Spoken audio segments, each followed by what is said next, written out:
Good morning, Earthlings. Good morning, everyone. Aaron here, aka AJ, aka Papa. It is March 11, 2020, and I am back with another vlog to feast your eyes and ears indubitably upon my sweet little morsels of good intent, love, and light. How are you today?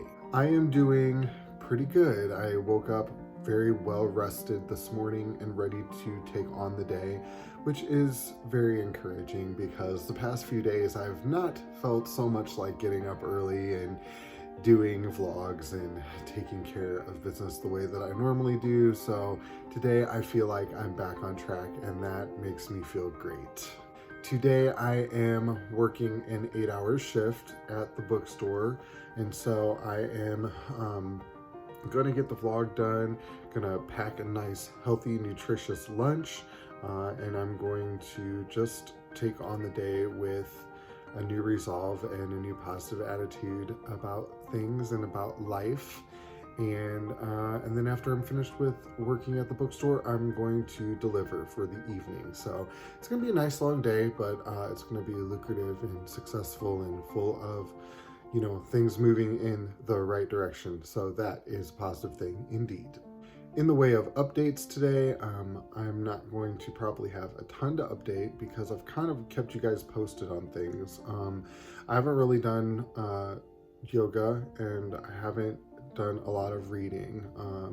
I think, as I've said before, a lot of what has been transpiring with me over the past couple of days has just been a desire for balance, a desire for rest, a desire for, me not tackling 1,000 things in a day. And so that's what I did, and I rested and I took time to not pile a bunch of things onto my plate for the day, and it was good, and I feel rejuvenated today and ready to get back at everything that it is that I want to accomplish. So tonight I will hopefully get back to doing yoga, and I do plan on reading some today. And then also the big thing that I need to make sure that I'm doing right now is preparing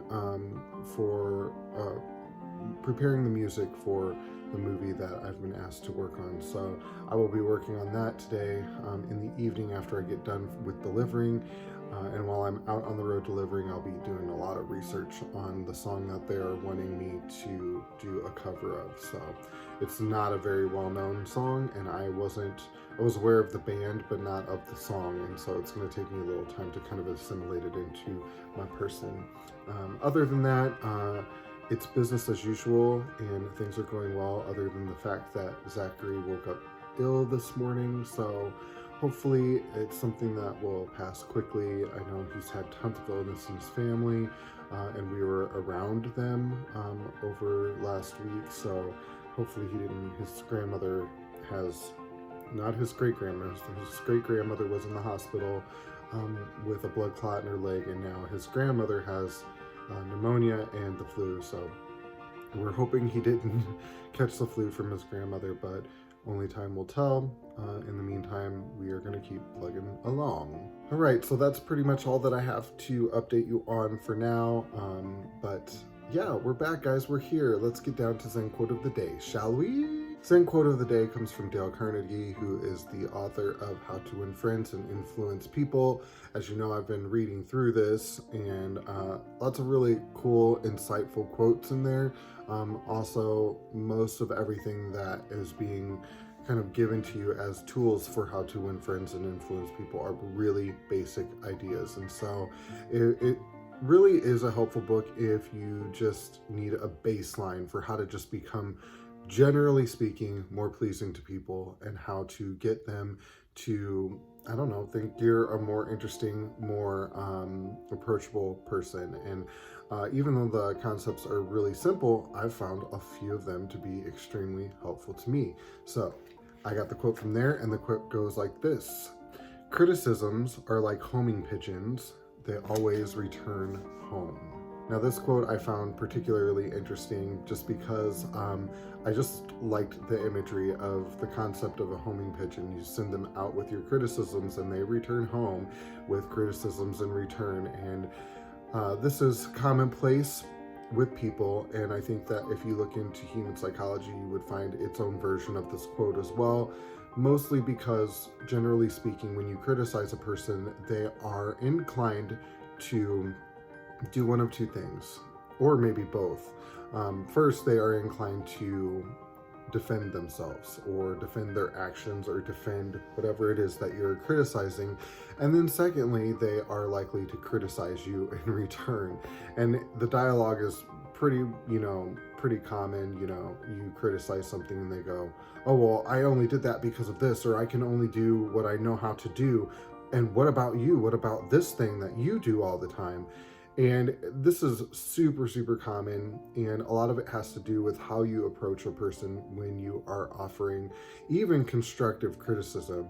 We a lot of times will have really good intentions when coming to a person with a way that they could potentially improve themselves or improve their actions or things that they are trying to achieve. But the thing about it is that people, especially when they are well-intentioned and working really hard towards something, don't actually want to hear criticism. They actually want to hear how well they are doing. And honestly, this is the best thing that you can do for people who are working hard towards a goal, is offer them unrelenting praise and just really support them in all of their actions. We, in offering criticism, assume that they don't know where they fall short, and the reality is all people know where they fall short. And no matter how hard they're working towards something, we are all aware of many ways in which we could improve upon the thing that we are working towards, or improve upon personal relationships.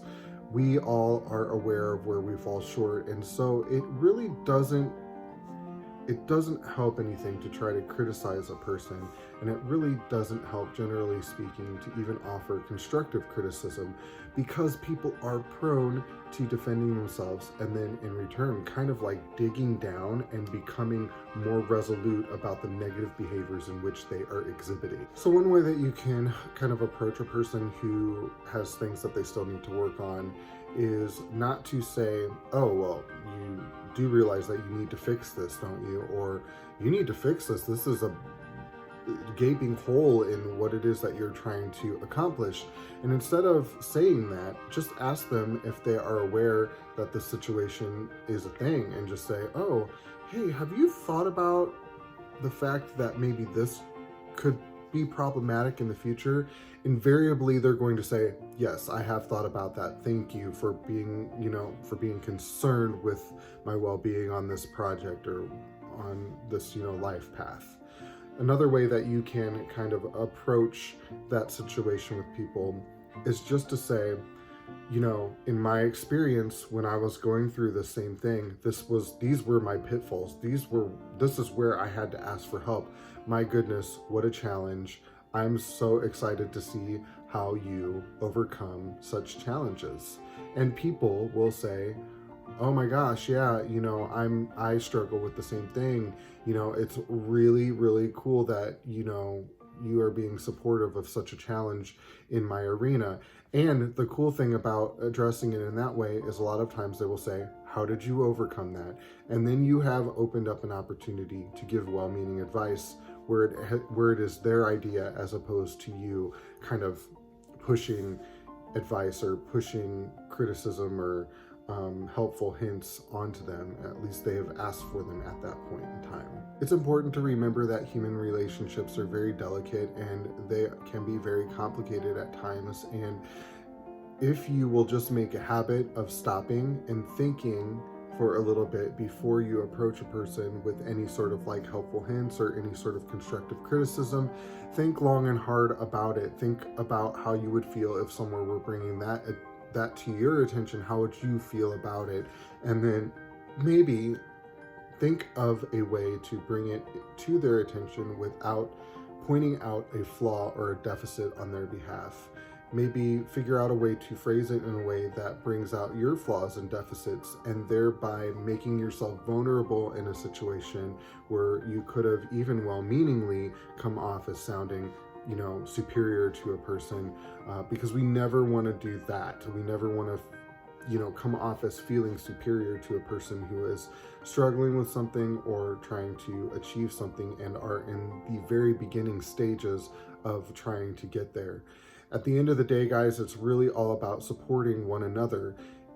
If even in a moment where somebody is screwing something up really bad and we know better, it doesn't mean that we have the right to step in and criticize and or offer them a way out. Chances are people don't want that. They want to figure it out on their own. They are aware of the issues that are at hand and they are busily figuring out a way to get around them, through them, above them, and or underneath them. It is not necessary for us to step in. Just like we went it alone, they are going to want to go it alone themselves. All we can do is be supportive, tell them that we care whether or not they succeed or not, and patiently await for them to ask for our advice. Other than that, it's just all about being present. I love you all very much, and I'll talk to you very soon. Later on. Bye-bye!